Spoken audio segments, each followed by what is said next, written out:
Hola, mi nombre es Arturo Muñoz Calderón, soy becario doctoral del Laboratorio de Biología Molecular de la Enfermedad de Chagas del INGEBI CONICET, ubicado en Buenos Aires, Argentina. En esta oportunidad les voy a presentar un breve resumen del trabajo que estamos realizando al caracterizar molecularmente tres genes de enzimas nitroreductasas de Trypanosoma cruzi como posibles biomarcadores de susceptibilidad a besniazol. Es bien conocido desde el año 1987 que a través de este trabajo de Filardi y Brenner utilizando modelos de infección in vivo, que se pueden evidenciar diferencias en la susceptibilidad y fenómenos de resistencia natural a besniazol o nifurtimox en cepas de Trypanosoma cruzi con diversos orígenes geográficos. Desde entonces, en la literatura científica podemos encontrar un sinfín de trabajos donde se trata de esclarecer el porqué de estas diferencias en la susceptibilidad y en muchos casos pudiendo asociar, al menos parcialmente, esa resistencia farmacológica a ciertas enzimas que intervienen en el procesamiento de los fármacos por parte del parásito. De los trabajos que les mostré anteriormente, se puede inferir hasta el momento que el efecto citotóxico de besniazol y nifurtimox puede ocurrir por dos vías de procesamiento. Una vía utilizando como intermediarios al glioxal y al glutatión y otra vía donde intervienen especies reactivas de oxígeno. Este mecanismo de acción parece estar dirigido principalmente por dos enzimas, la nitroreductasa de tipo 1, NTR, y la prostaglandin F2-alfa sintetasa, o mejor conocida como OYE. Adicionalmente, muy recientemente se ha descrito una tercera enzima, una aldoketorreductasa, la cual parece estar involucrada en el proceso de detoxificación del parásito. Ahora bien, cuando un parásito se hace resistente, se conoce que puede ocurrir una delesión en uno de los alelos del gen NTR que va a inactivar la producción de la proteína. Respecto al gen OYE, se ha descrito que parásitos wild type que sobreexpresan esta enzima aumentan la susceptibilidad del parásito a besniazol. Sin embargo, hasta el momento no se conocen los mecanismos exactos de regulación de esta enzima en parásitos resistentes. Por otra parte, la enzima AKR se ha descrito que en parásitos resistentes aumenta sus niveles de expresión y mediante la interacción con moléculas de NADP y de peróxido de hidrógeno es capaz de tomar parte de este glioxal formado inicialmente por el procesamiento del fármaco por vías de NTR y OYE de esta forma detoxifica el parásito. Hasta acá todo bien. Sin embargo, todos estos hallazgos que se han realizado hasta el momento se han generado mediante la producción de parásitos resistentes mediante presión farmacológica durante meses en un laboratorio, lo que sin lugar a dudas es un sistema poco natural de selección y puede ocasionar cambios en el genoma de este parásito que no necesariamente son encontrados en la naturaleza. Por lo tanto, nos preguntamos, ¿existe variabilidad en estos genes sin necesidad de inducir resistencia farmacológica? Para responder esto, decidimos realizar una caracterización molecular de estos tres genes relacionados con el procesamiento farmacológico en 85 cepas de Trypanosoma cruzi, aisladas de diversas fuentes biológicas, con diferentes DTUs y con orígenes geográficos que abarcaran gran parte del continente americano.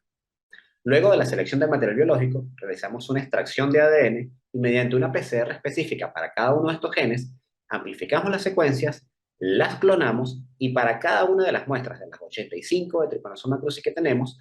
al menos 5 clones fueron seleccionados, enviados a secuenciar para posteriormente ser analizados bioinformáticamente. Acá les presento las mutaciones que se pudieron observar con mayor frecuencia en el estudio realizado, obtenidas mediante el alineamiento múltiple de la secuencia de aminoácidos utilizando como cepa de referencia a Silvio X10, que es reconocida como susceptible a besniazol. Estos resultados evidencian que para las tres enzimas evaluadas es posible encontrar mutaciones no sinónimas, bien sea producto por un cambio de aminoácidos respecto a la cepa de referencia, o bien por el cambio de algún nucleótido en la secuencia genética de estas enzimas que generan un codón para determinación temprana en algún punto de la secuencia de aminoácidos, lo que deriva en una proteína truncada o no funcional. Una vez que obtuvimos la frecuencia de mutaciones, decidimos clasificar estas 85 cepas bajo estudio, teniendo como referencia los valores de susceptibilidad a besniazol que se obtienen mediante ensayos de IC50. Y con esta metodología pudimos ubicar al menos 40% de las cepas como susceptibles o resistentes.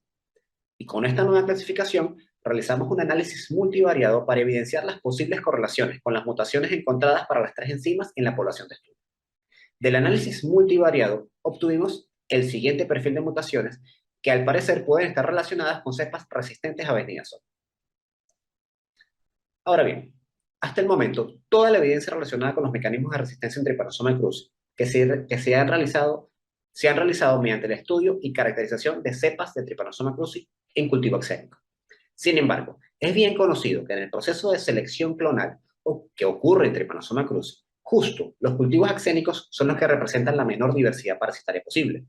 Por lo tanto, en este trabajo decidimos afrontar la tarea de intentar amplificar estos genes, que en su mayoría son de copia única, directamente sobre las muestras clínicas de los pacientes con enfermedad de Chagas, bien sea en fase aguda o bien sea en fase crónica, con el fin de caracterizar poblaciones naturalmente infectantes de Trypanosoma cruzi. Para ello, seleccionamos una corte de pacientes venezolanos pertenecientes a 2 brotes de enfermedad de Chagas por transmisión oral que hasta el año 2018 han presentado escasa respuesta al tratamiento con Mesnidazol.